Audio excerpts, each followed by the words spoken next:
Pada tahun 2022 ada 10 PKM, yaitu PKM Riset Eksakta, PKM Riset Sosial Humaniora, PKM Kewirausahaan, PKM Penelitian Pengabdian kepada Masyarakat, PKM Penerapan Iptek, PKM Karsa Cipta, PKM Karya Inovatif, PKM Video Gagasan Konstruktif, PKM Gagasan Futuristik Tertulis, dan PKM Artikel Ilmiah.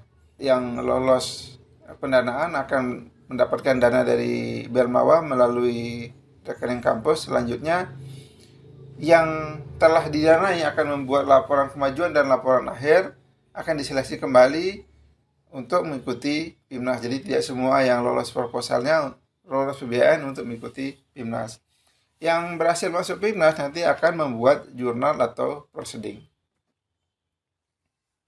Nah, berikut pemaparan dari setiap skema PKM. Yang pertama PKM RE dan PKM RSH.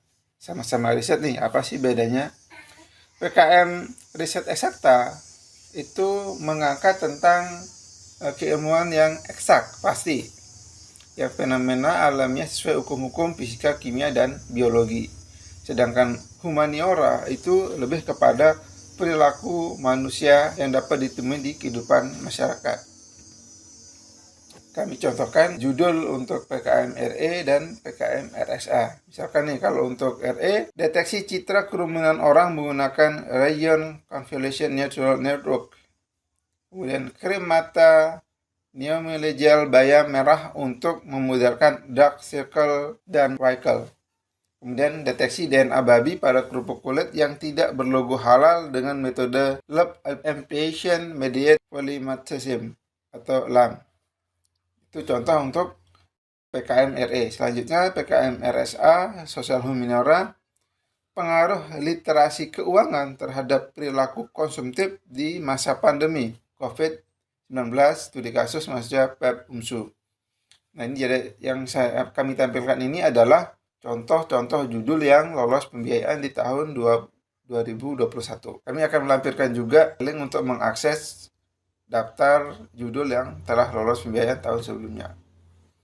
Selanjutnya PKMK, yaitu PKM Kewirausahaan. Jadi PKMK itu bertujuan menciptakan kreativitas produk dan rencana wirausaha yang dijalankan oleh mahasiswa, di mana kreativitas produk berupa barang atau jasa. Jadi PKM ini bisa berupa produk maupun jasa. Contoh untuk tema yang lolos pada tahun sebelumnya yaitu aplikasi transaksi jual beli buku bekas berbasis Android, aplikasi penyedia jasa konstruksi. Kemudian ada boba bongkol pisang sebagai inovasi boba dari bongkol pisang dengan kandungan gizi tinggi dan bervariasi rasa.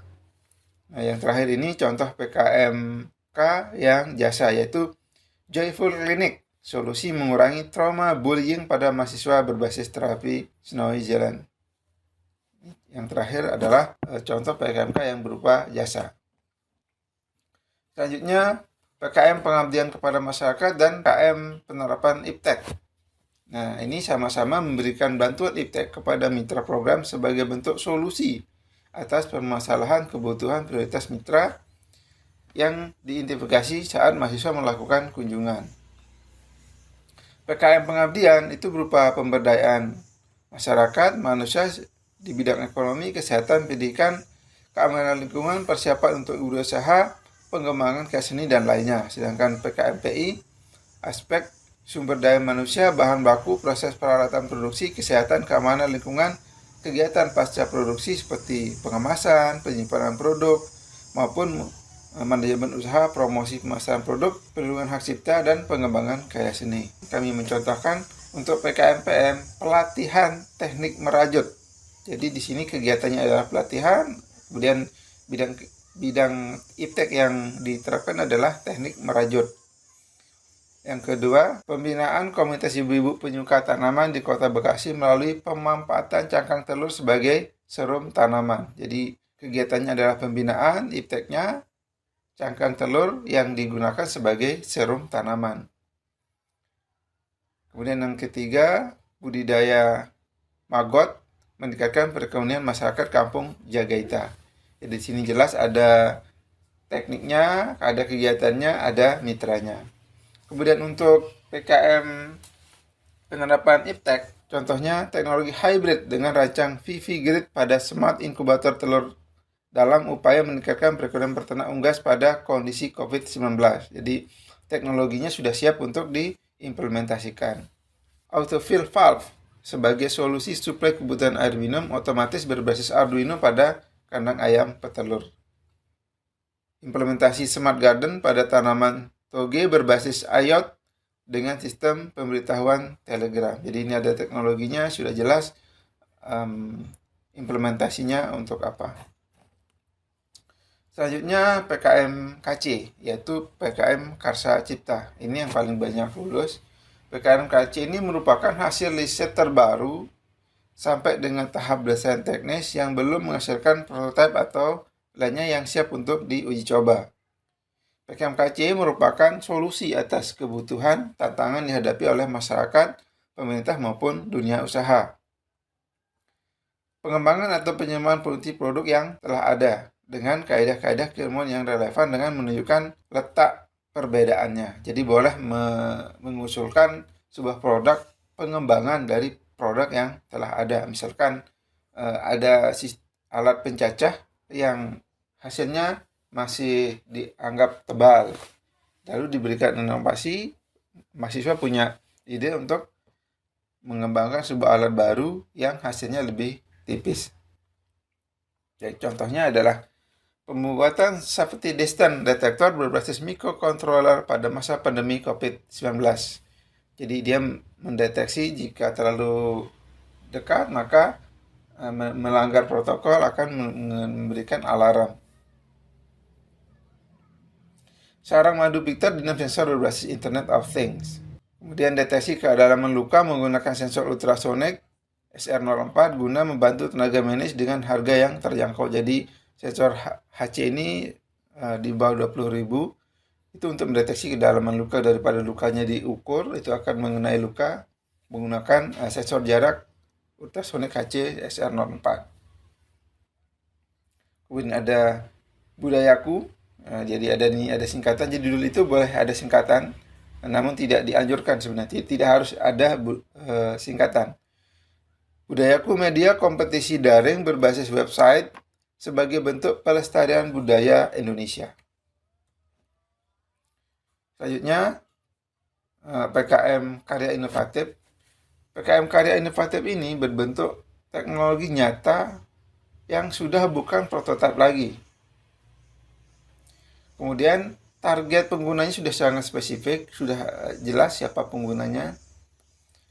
Hasilnya sudah matang ya, bukan berbentuk prototipe, namun sudah fungsional, dapat berjalan ketika dengan hasil pengujian yang baik. Gambar ini menunjukkan alur bagaimana proses dari mendapatkan ide, kemudian menciptakan sebuah karya inovatif berdasarkan masalah yang ditemui. Contohnya health belt. Jadi ini karya inovatifnya sebagai ikat pinggang terapi rematik. Jadi peruntukannya untuk orang yang menderita penyakit rematik. Selanjutnya, pengukuran parameter tubuh dan bobot badan sapi. Ini teknologinya adalah aplikasi measurement, peruntukannya adalah untuk mengukur bobot sapi. Jadi dalam peternakan itu, pemberian pakannya itu sesuai dengan berat badan sapi. Inovasi mesin pengupas kulit ari kelapa berbasis PLC untuk solusi UMKM makanan berbahan dasar kelapa. Teknologinya adalah pengupas kulit ari kelapa, peruntukannya untuk UMKM yang menggunakan kelapa. Jaka Papi, nah ini ada singkatannya.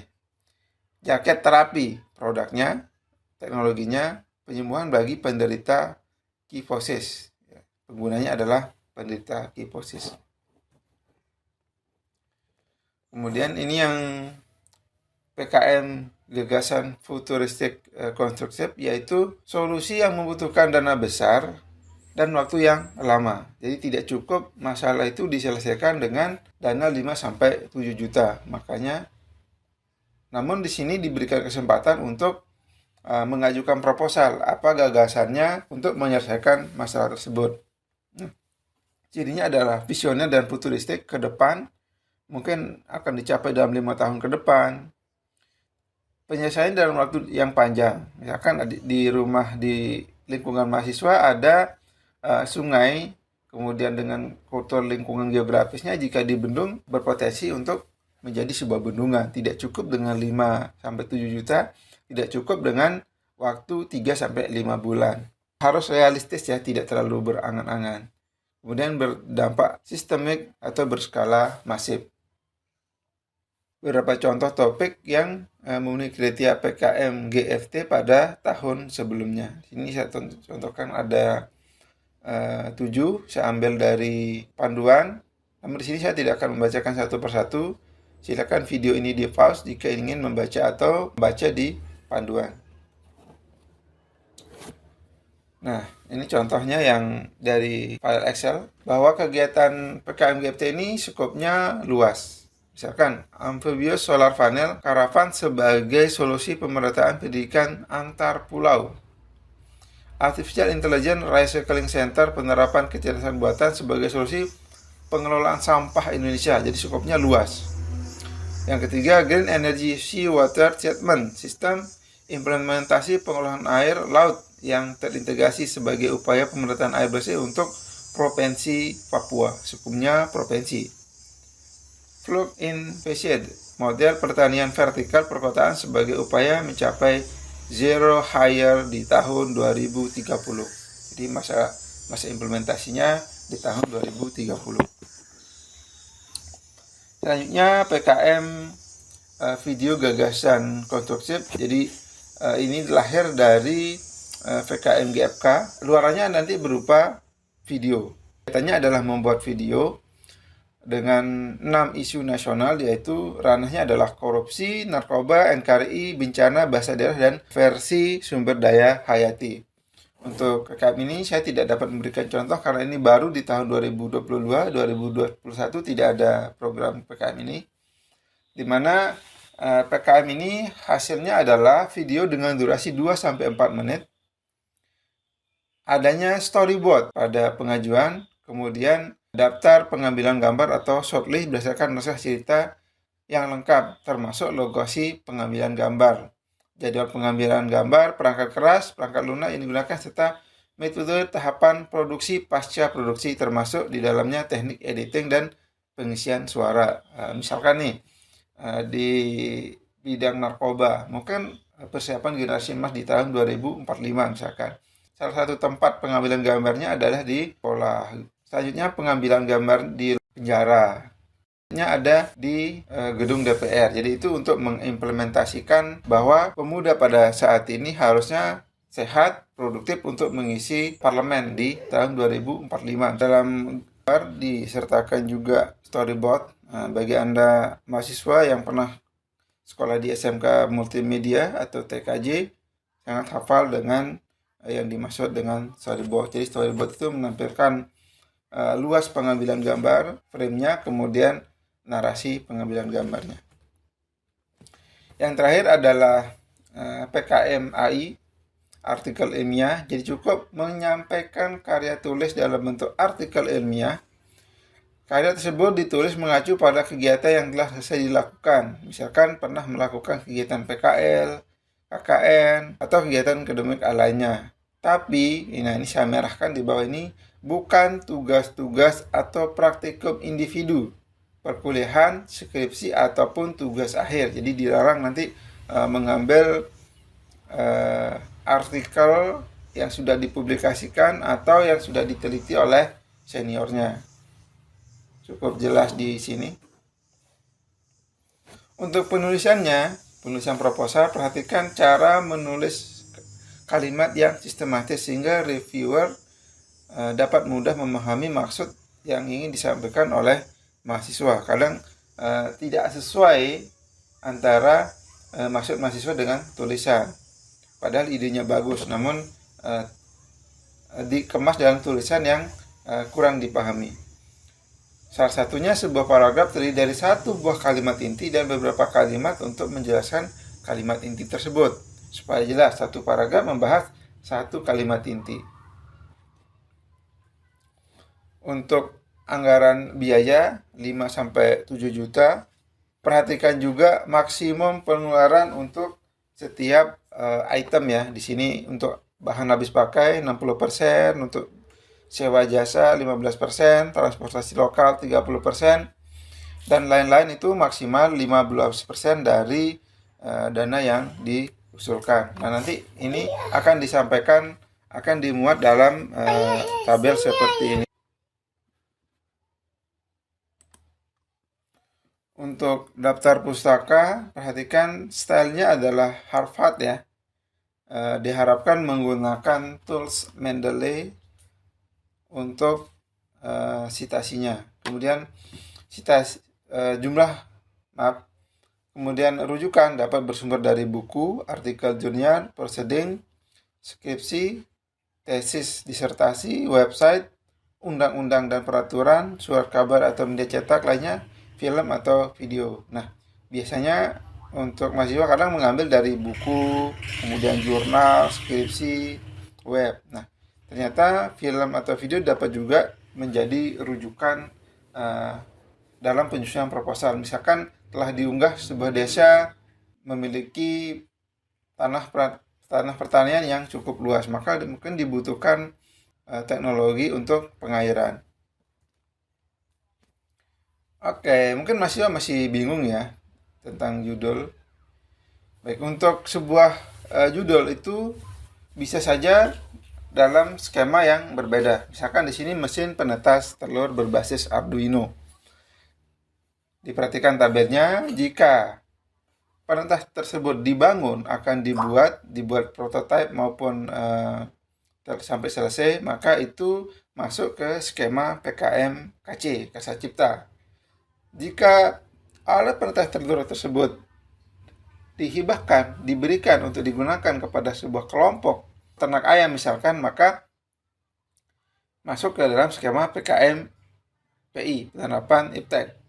Jika akan diteliti, misalkan berapa persentase tetas telur, misalkan dari 300 telur ada berapa yang menetas, kemudian pengujian-pengujian lain, maka itu masuk dalam PKM riset eksakta.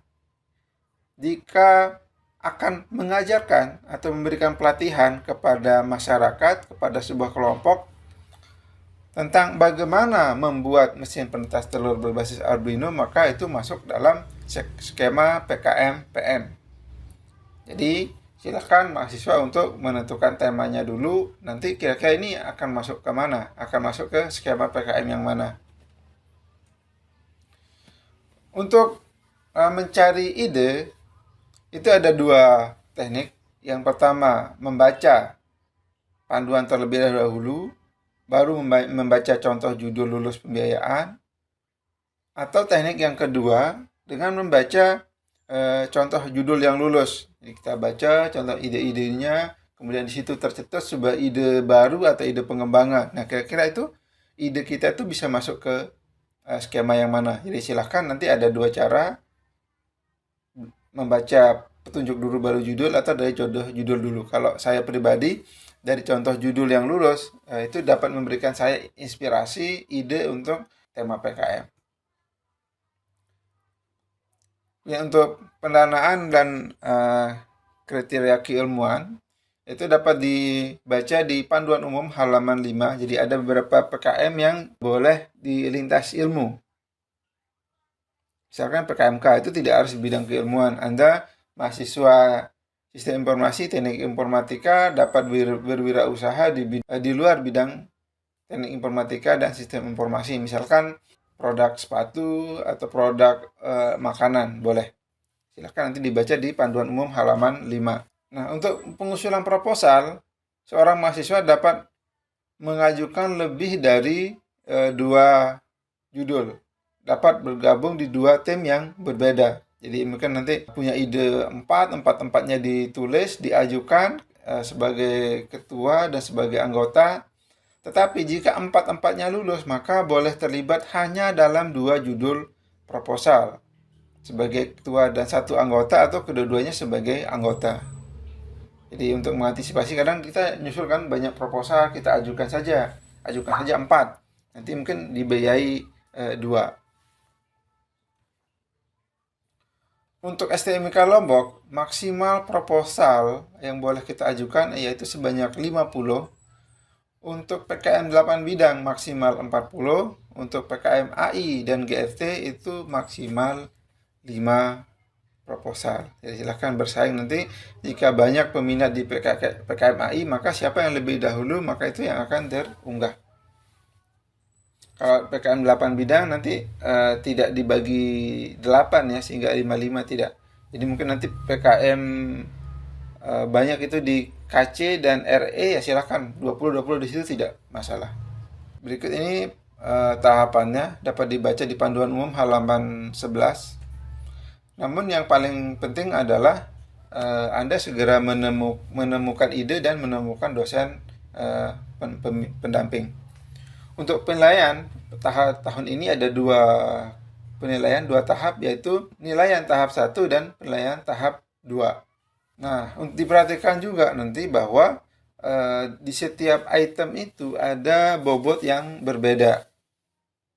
Misalkan nilai tambah untuk mitra program, di situ bobotnya paling tinggi 25. Jadi itu benar-benar dikemas kalimatnya, benar-benar dijabarkan, didetailkan potensi nilai tambah untuk mitra. Kemudian ada ketepatan solusi dengan masalah yang dihadapi. Judul itu maksimal 20 kata yang mengandung masalah dan solusi. Misalkan, solusi pencegahan kudeta waktu bagi belajar dengan sistem informasi penjadwalan singkat SIP. Jadi ada masalahnya adalah kudeta waktu, kalau jamnya tabrakan, maka mungkin berebut lab atau berebut ruang kelas, maka dibuatlah solusi, yaitu sistem informasi penjadwalan. Diperhatikan juga ini sangat penting untuk pembiayaan yang terlarang. Jika nanti cantumkan biaya-biaya ini, maka proposalnya tidak akan lulus untuk dibiayai. Misalkan honorarium, konsumsi, hadiah untuk tim, dosen pendamping, narasumber, materi atau sejenisnya. Kemudian sewa PC, printer, karena ini dianggap kita sudah punya ya. Kemudian pembelian alat yang lebih dari 1 juta per item. Pembelian kuota internet lebih dari 100.000 per bulan. Biaya pembelian flash disk maupun hard disk.